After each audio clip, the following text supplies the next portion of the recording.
कभी कभी ऐसा लगता है ना कि जिंदगी बस एक अंतहीन दौड़ सी बन गई है।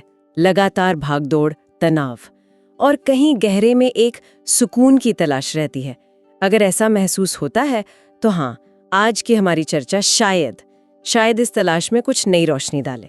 आज हम झांक रहे हैं लगभग 2500 साल पुराने एक चीनी ग्रंथ में, लाओ त्से के ताओ ते चिंग की बुद्धिमत्ता में। हमारे पास इसके कुछ अंश हैं और एक लेख भी है, Tao Te Ching, wisdom for the endless race. और हमारा मकसद ये देखना कि कैसे ये प्राचीन ग्रंथ, जिसे किसी राजा या योद्धा ने नहीं बल्कि एक लाइब्रेरियन कहे जाने वाले व्यक्ति ने लिखा, कैसे ये जीवन, सफलता और शांति पर एक बिल्कुल अलग नजरिया देता है। शायद ऐसा नजरिया जो हमारी आज की सोच को सीधी चुनौती देता है। और ये कोई नियमों की किताब नहीं है, बल्कि स्रोत बताते हैं कि करीब 41 या कुछ जगह 81 छोटी गहरी कविताएं हैं इसमें। पढ़ने में शायद ज्यादा वक्त ना लगे, पर कहते हैं इसे जीने में पूरी जिंदगी लग जाती है। और कमाल की बात है, ये कुछ ना करने की कला पर भी बात करती है। तो चलिए इस प्राचीन ज्ञान की परतों को खोलते हैं। सबसे पहला और शायद सबसे बुनियादी विचार जो आता है वो है ताओ। इसे सब कुछ कहा गया है और कुछ भी नहीं। ये कैसी पहेली है। हाँ, ये सचमुच एक पहेली जैसा ही है, क्योंकि हमारी आदत है ना हर चीज को समझना, उसको डिफाइन करना और फिर उसे कंट्रोल करने की कोशिश करना। जैसे कि भाई सफलता का फॉर्मूला क्या है, जीवन का मतलब क्या है। हम चाहते हैं कि इनके बिल्कुल ठोस जवाब मिल जाएं। हाँ बिल्कुल, लगता है कि अगर समझ लिया तो बस काबू पा लिया। लेकिन ताओ ते चिंग शुरुआत में ही कहती है, जिसे नाम दिया जा सके, जिसे पूरी तरह समझा जा सके, वो शाश्वत ताओ नहीं है। ये सुनकर तो दिमाग घूम जाता है। क्या मतलब है इसका? इसका मतलब बहुत गहरा है। ताओ वो अदृश्य, अकथनीय शक्ति या प्रवाह है जो पूरे ब्रह्मांड को चला रहा है। ये कोई भगवान या कोई नियम नहीं, बल्कि वो नैसर्गिक बहाव है जिसमें सब कुछ घटित हो रहा है। इसे आप पकड़ नहीं सकते, सिर्फ महसूस कर सकते हैं। और हाँ, शुरुआत में ये विचार थोड़ा असहज करता है। मतलब अगर हम इसे समझ ही नहीं सकते तो हम सुरक्षित कैसे महसूस करें, है ना? नियंत्रण खोने का डर लगता है। स्रोत में नदी का एक बहुत खूबसूरत उदाहरण दिया है। पहाड़ों से निकलती है, बिना नक्शे के, बिना किसी से पूछे, बस एक अनजाने खिंचाव का पीछा करती हुई समुद्र तक पहुंच जाती है। बिल्कुल, और वो चट्टानों से लड़ती नहीं है, उनके किनारों से निकल जाती है। पत्थरों को हटाने की कोशिश नहीं करती, उनके ऊपर से या बगल से बह जाती है। वो जोर नहीं लगाती, बस अपने स्वाभाविक गुण बहने में रहती है। और इसी सहजता में वो अपनी मंजिल पा लेती है। ये सोचने वाली बात है। हम कितनी बार जीवन में चट्टानों से लड़ते रहते हैं। करियर में रुकावटें आती हैं, रिश्तों में मुश्किलें, सेहत की चुनौतियां, और हम जबरदस्ती रास्ता बनाना चाहते हैं, पानी के बहाव के खिलाफ तैरने की कोशिश करते हैं और फिर थक जाते हैं, निराश हो जाते हैं। ताओ का सुझाव यही है, नियंत्रण छोड़ो, हर चीज को समझने की जिद छोड़ो। क्या हम जीवन के इस अदृश्य प्रवाह पर थोड़ा भरोसा कर सकते हैं? क्या हम अपनी योजनाओं और इच्छाओं को थोड़ा ढीला छोड़कर वर्तमान क्षण में जो सहज रूप से सामने आ रहा है उसके साथ बह सकते हैं? ये महसूस करने की बात है, दिमागी कसरत से ज्यादा। हाँ, नियंत्रण छोड़ना डरावना लगता है, पर शायद इसी में असली तरह की है, लड़ाई नहीं। नियंत्रण छोड़ने की बात से ही जुड़ा है दूसरा सबक, और ये शायद आज की जो हसल कल्चर है ना, उसे सीधी चुनौती देता है वू वे। इसे अक्सर बिना प्रयास के कर्म या सहज कर्म कहा जाता है। ये कैसे संभव है? आज तो हमें यही सिखाया जाता है, मेहनत करो, संघर्ष करो, धक्का दो। हाँ बिल्कुल, वू वेई का विचार पहली बार में विरोधाभासी लगता है। ऐसा लगता है जैसे ये आलस या निष्क्रियता की बात कर रहा हो, पर ऐसा है नहीं। वू वेई का मतलब काम ना करना बिल्कुल नहीं है, बल्कि ये काम करने का सबसे कुशल और प्राकृतिक तरीका अपनाना है। इसका मतलब है परिस्थितियों के साथ जोर जबरदस्ती करने के बजाय उनके साथ तालमेल बिठाकर सहजता से कर्म करना, बिना तनाव के, बिना घर्षण के। स्रोत में ओक के पेड़ और बांस का उदाहरण है, बहुत अच्छा उदाहरण है। तूफान आता है तो मजबूत अकड़ा हुआ ओक का पेड़ वो अपनी ताकत से हवा का सामना करने की कोशिश करता है, झुकने से इनकार करता है और अक्सर टूट जाता है। बिल्कुल, जबकि लचीला बांस क्या करता है? वो लड़ता नहीं, वो हवा के जोर के साथ जमीन तक झुक जाता है। वो प्रतिरोध नहीं करता, बल्कि हालात के साथ तालमेल बिठाता है। तूफान गुजर जाने पर वो वापस खड़ा हो जाता है बिना टूटे। बांस वू वेई का एक बहुत शक्तिशाली प्रतीक है। झुकने की क्षमता, परिस्थितियों के अनुसार ढल जाने की कला। इसे रोजमर्रा की जिंदगी में कैसे देख सकते हैं? मान लीजिए किसी से बहस हो रही है, हमारा पहला रिएक्शन क्या होता है? अपनी बात मनवाना, जोर लगाना, जीतना। हाँ, और नतीजा अक्सर तनाव बढ़ता है, रिश्ता खराब होता है ना? वो वही यहाँ सुझाव देगा, जोर लगाने की बजाय एक पल रुको, सामने वाले को सच में सुनो, समझने की कोशिश करो। शायद बिना लड़े ही शांति से कोई समाधान निकल आए। इसी तरह बच्चों को कुछ सिखाना है तो दबाव डालने की बजाय सीखने का सही माहौल बनाना वो वही है। किसान बीज बोकर धैर्य रखता है ना, जबरदस्ती पौधे को खींचकर बड़ा करने की कोशिश नहीं करता। तो वो वे एक तरह का भरोसा है ब्रह्मांड की लय पर, चीजों के अपने समय पर होने पर। ये भरोसा कि हर समस्या का हल जबरदस्ती करने से नहीं मिलेगा। बिल्कुल, ये जीवन के साथ लड़ने की बजाय उसके साथ सुर मिलाने की कला है। सवाल यह है कि क्या हम अपनी सब कुछ ठीक करने की आदत को छोड़कर चीजों को सहजता से खुलने का मौका दे सकते हैं?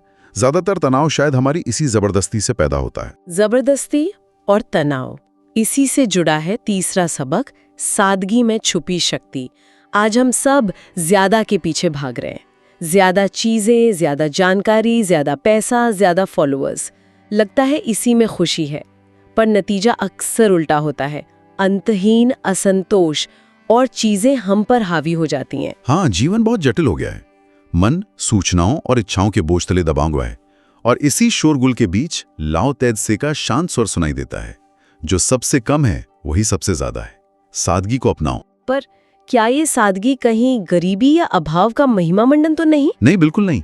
ये वो सादगी नहीं जो मजबूरी से आती है। ये वो सादगी है जिसे बुद्धिमानी से चुना जाता है। स्रोत में कुम्हार के घड़े का एक अद्भुत उदाहरण है। घड़े की उपयोगिता उसकी मिट्टी या उसके आकार में उतनी नहीं है जितनी उसके अंदर की खाली जगह में है। वही खालीपन उसे उपयोगी बनाता है ना, भरने लायक बनाता है। एक कमरे का मूल्य भी उसकी दीवारों से नहीं बल्कि उसके अंदर के खाली स्थान से तय होता है। तो क्या हम अपने मन की तुलना उस घड़े से कर सकते हैं जो अनावश्यक विचारों, चिंताओं, डर, पछतावों, भविष्य की योजनाओं और अतीत की यादों से ठसाठस भरा है? बिल्कुल। जो मन इतना भरा हो तो उसमें शांति के लिए, प्रेम के लिए या किसी नई अंतर्दृष्टि के लिए जगह कहां बचती है? ताओ ते चिंग का आह्वान है, अपने जीवन को, अपने मन को खाली करो। यह सिर्फ भौतिक वस्तुओं को कम करने की बात नहीं है, बल्कि उससे कहीं गहरी है। यह अनावश्यक इच्छाओं को, बोझिल रिश्तों को, नकारात्मक विचारों को और जो भी मानसिक कबाड़ है उसे हटाने की बात है। इसमें तो बहुत हिम्मत चाहिए होगी। दुनिया तो भरने को कहती है, खाली करने को नहीं। हाँ, हिम्मत चाहिए, इसमें कोई शक नहीं। शायद लोग आपको अजीब भी समझे, लेकिन जो इस रास्ते पर चलते हैं वो एक अनोखे हल्केपन और आजादी का अनुभव करते हैं। उन्हें पता चलता है कि असली खुशी बाहरी चीजों के अंबार में नहीं बल्कि अंदरूनी शांति और स्पष्टता में है। फिर साधारण पलों का सौंदर्य नजर आने लगता है। सुबह की चाय, डूबता सूरज, किसी प्रियजन की मुस्कान। सादगी हमसे कुछ छीनती नहीं बल्कि हमें खुद से मिलाती है, हमारी अंदरूनी समृद्धि का द्वार खोलती है। सादगी की बात करते हुए एक और दिलचस्प पहलू सामने आता है। जो चौथा सबक है, विरोधाभास ही सत्य है। ये विचार कि जो कमजोर दिखता है वही असल में शक्तिशाली हो सकता है। ये कैसे हो सकता है? लाओ त्से अपनी बात समझाने के लिए अक्सर विरोधाभासों का इस्तेमाल करते हैं। जैसे पानी का उदाहरण लें। पानी कितना नरम, कितना लचीला लगता है ना, हाथ में नहीं टिकता। लेकिन वही पानी लगातार बहकर कठोर से कठोर चट्टान को काट देता है। जब हम अकड़ते हैं, सख्त रवैया अपनाते हैं तो हम टूटने के करीब होते हैं, लेकिन जब हम लचीलापन दिखाते हैं, झुकना सीखते हैं तो हम बच जाते हैं और ज्यादा मजबूत होकर उभरते हैं। हमारी सामान्य सोच तो यही है कि ताकत अकड़ में है, जीत हार के विपरीत है। पर स्रोत में एक कहानी है उस व्यक्ति की जो मजबूती का ढांचा बनाता है, पर जब वो ढहता है तो उसे उसकी विनम्रता और झुकने की क्षमता ही बचाती है। बिल्कुल। ताओ हमें सिखाता है कि कभी कभी हार मान लेना ही सबसे बड़ी जीत हो सकती है। जैसे किसी बहस में क्रोध को जीतने के लिए चुप रह जाना, माफ कर देना, बदला लेने से कहीं ज्यादा बड़ी ताकत है। जरूरत पड़ने पर पीछे हट जाना हर दीवार से टकराने से ज्यादा समझदारी हो सकती है। तो सच्चाई सीधी सपाट काली या सफेद नहीं है, बल्कि घुमावदार और धूसर है। हाँ, कह सकते हैं जीवन विरोधाभासों से भरा है, रोशनी और अंधेरा, ताकत और कमजोरी, देना और लेना, ये सब साथ साथ चलते हैं। इन विरोधाभासों को स्वीकार करने से जीवन में एक संतुलन आता है। ताओ हमें ताकत की परिभाषा पर पुनर्विचार करने को कहता है। शायद झुकने की क्षमता, नरम होने की क्षमता ही असली ताकत है। जो चीज हमें उलझाती है, अक्सर वही हमें सबसे ज्यादा सिखाती है। इसी उलझन से जुड़ा है 5वां सबक, इच्छाओं का जाल। हम सब इच्छाएं करते हैं। बचपन में शायद एक टॉफी या खिलौने की इच्छा होती थी। बड़े होकर कार, घर, प्रमोशन, सोशल मीडिया पर पहचान, ये इच्छाएं घेर लेती हैं। पर क्या ये सब पाने के बाद स्थायी शांति मिलती है? लाओ त्से का कहना है, कम इच्छाएं, ज्यादा शांति। ये विचार आज के समाज के लिए पचाना थोड़ा मुश्किल हो सकता है, जहां महत्वाकांक्षाओं को बहुत सराहा जाता है। बड़े सपने देखो, अपनी इच्छाओं को पूरा करो, यही मंत्र है। लेकिन लाओ त्से हमें इच्छाओं की प्रकृति को समझने को कहते हैं। वे अंतहीन हैं। एक पूरी होती नहीं कि 10 नई खड़ी हो जाती हैं। स्रोत में सुनहली मछली और मछुआरे की कहानी का सार भी यही है। जैसे जैसे इच्छाएं बढ़ती हैं, वैसे वैसे बेचैनी बढ़ती है और अंत में जो था वो भी खो जाता है। तो क्या ताओ इच्छा न करने को कहता है? मतलब बिल्कुल ही? फिर तो जीवन कैसे चलेगा? मैली, ताओ इच्छाओं को पूरी तरह खत्म करने को नहीं कहता, बल्कि उनके पीछे अंधी दौड़ लगाने से मना करता है। जरूरत और लालच के बीच फर्क समझना जरूरी है।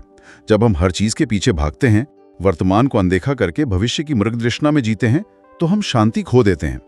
ताओ का सुझाव है, जो तुम्हारे पास है उसे देखो, उसे सराहो। क्या तुम अपनी इच्छाओं के मालिक हो या तुम्हारी इच्छाएं तुम्हारी मालिक बन गई हैं? ये सवाल पूछना चाहिए। स्रोत में प्रकृति का उदाहरण है।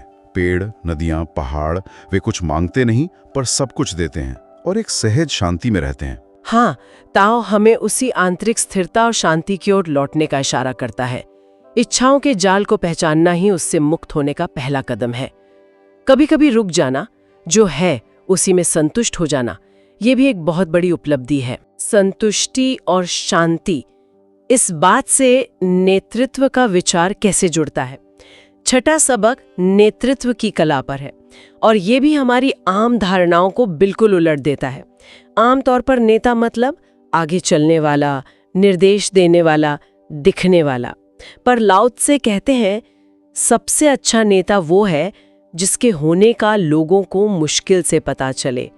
ये कैसा नेतृत्व है? ये भी एक गहरा विरोधाभास है ना? पर जरा सोचिए, क्या हमारे जीवन में ऐसे लोग नहीं होते? कोई शिक्षक, कोई दोस्त, कोई मार्गदर्शक, जिनका हम पर गहरा प्रभाव पड़ा हो, लेकिन वे कभी श्रेय लेने की कोशिश नहीं करते। वे पृष्ठभूमि में रहते हैं, पर उनका असर स्थायी होता है।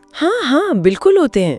वे मंच पर नहीं होते, पर उनकी उपस्थिति शांत और शक्तिशाली होती है। ताओ के अनुसार यही असली नेतृत्व है।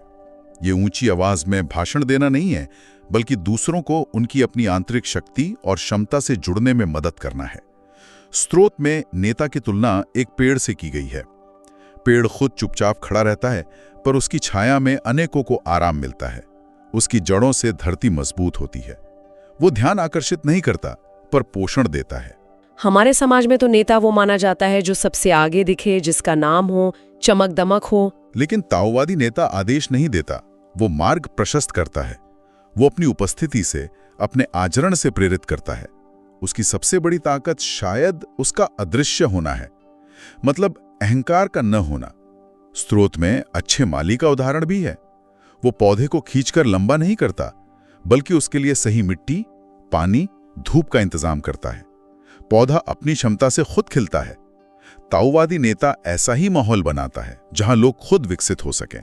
अच्छा, तो असली ताकत दूसरों को सशक्त बनाने में है, खुद को शक्तिशाली दिखाने में नहीं। क्या ये मतलब है कि नेतृत्व छोड़ने पर असली लीडर बनते हैं? हाँ, कुछ ऐसा है। छुपकर चमकना, चुपचाप दुनिया को बेहतर बनाना, ये एक सूक्ष्म लेकिन शक्तिशाली कला है। और अब आते हैं अंतिम 7वें सबक पर, जो शायद सबसे ज्यादा भावनात्मक रूप से चार्ज्ड विषय है, मृत्यु। मृत्यु शब्द सुनते ही मन में डर आता है, चिंता होती है, एक अनिश्चितता का भाव आता है। हम इसे जीवन का अंत मानते हैं, एक दुखद समापन। हाँ, स्वाभाविक है, बिल्कुल स्वाभाविक है। लेकिन लाओ त्से मृत्यु को एक अलग नजरिए से देखने का सुझाव देते हैं। जीवन के दुश्मन के रूप में नहीं, बल्कि जीवन के नृत्य के साथी के रूप में। जैसे दिन के बाद रात आती है, रात के बाद दिन, जैसे पतझड़ में पत्ते गिरते हैं और वसंत में नए आते हैं, वैसे ही जीवन और मृत्यु एक ही सिक्के के दो पहलू हैं, एक सतत चक्र का हिस्सा है। पर हम इस चक्र को स्वीकार करने से कतराते हैं। हम जीवन को पकड़कर रखना चाहते हैं, मृत्यु को दूर धकेलना चाहते हैं। हाँ, क्योंकि हम नियंत्रण चाहते हैं और मृत्यु हमें याद दिलाती है कि हमारा नियंत्रण कितना सीमित है, कितना भ्रामक है। लाओ त्से कहते हैं, जो पैदा होता है वो मरेगा, जो मरता है वो किसी न किसी रूप में फिर जीवन पाएगा। ये चक्र चलता रहता है। इस विचार को गहराई से समझना डरावना भी हो सकता है और साथ ही मुक्तिदायक। मुक्तिदायक। वो कैसे? सोचिए, अगर हम इस सच्चाई को कि जीवन नश्वर है पूरी तरह से आत्मसात कर लें, तो हम अपना जीवन कैसे जिएंगे? शायद हर पल ज्यादा कीमती लगने लगेगा, है ना? छोटी छोटी चीजों के लिए कृतज्ञता बढ़ जाएगी। सुबह की धूप, किसी की मुस्कान, बारिश की आवाज, चीजों की क्षण भंगुरता ही शायद उन्हें उनका असली मूल्य देती है। तो संदेश ये नहीं कि मृत्यु का इंतजार करो, बल्कि यह है कि उसकी सच्चाई को स्वीकार करके जीवन को और गहराई से और पूरी तरह से जियो। बिल्कुल सटीक कहा। मृत्यु से डरो मत, उसे जीवन का हिस्सा समझो, उसे याद रखो ताकि जीना और भी सार्थक हो जाए। जीवन और मृत्यु का ये नृत्य निरंतर चल रहा है और हम सब इसका हिस्सा हैं। तो अगर संक्षेप में देखें, आज हमने ताओ चिंग के कुछ बहुत गहरे विचारों को छुआ। ताओ यानी जीवन के सहज प्रवाह के साथ बहना, वू वेई यानी बिना जबरदस्ती के सहज कर्म करना, सादगी में छिपी ताकत को पहचानना, जीवन के विरोधाभासों को स्वीकार करना, इच्छाओं के जाल को समझना, नेतृत्व की सच्ची कला जो सेवा में है, श्रेय लेने में नहीं, और अंत में जीवन और मृत्यु के चक्र को स्वीकार करना। ये हजारों साल पुराने विचार आज की भागदौड़ भरी जटिल जिंदगी में शांति और संतुलन पाने के नए रास्ते सुझाते हैं। ये याद दिलाते हैं कि शायद असली नियंत्रण छोड़ देने में है और सच्ची ताकत झुक जाने में। बिल्कुल। और इस पूरी चर्चा के बाद शायद एक सवाल अपने साथ ली जाने लायक है, जिस पर सोचा जा सके। अगर ताओ कहता है कि झुकने में, सहज होने में ताकत है, तो हमारे जीवन का वो कौन सा क्षेत्र है जहां हम लगातार जोर लगा रहे हैं और जहां शायद पीछे हटना, जाने देना या बस सहज हो जाना ज्यादा फायदेमंद हो सकता है? या फिर वू वेई के सिद्धांत को ध्यान में रखते हुए आने वाले हफ्ते में कौन सा ऐसा कुछ न करना हमारे लिए सबसे शक्तिशाली कदम साबित हो सकता है? इसका जवाब हर किसी के लिए अलग होगा और शायद इसी चिंतन में ताओ का स्पर्श महसूस हो।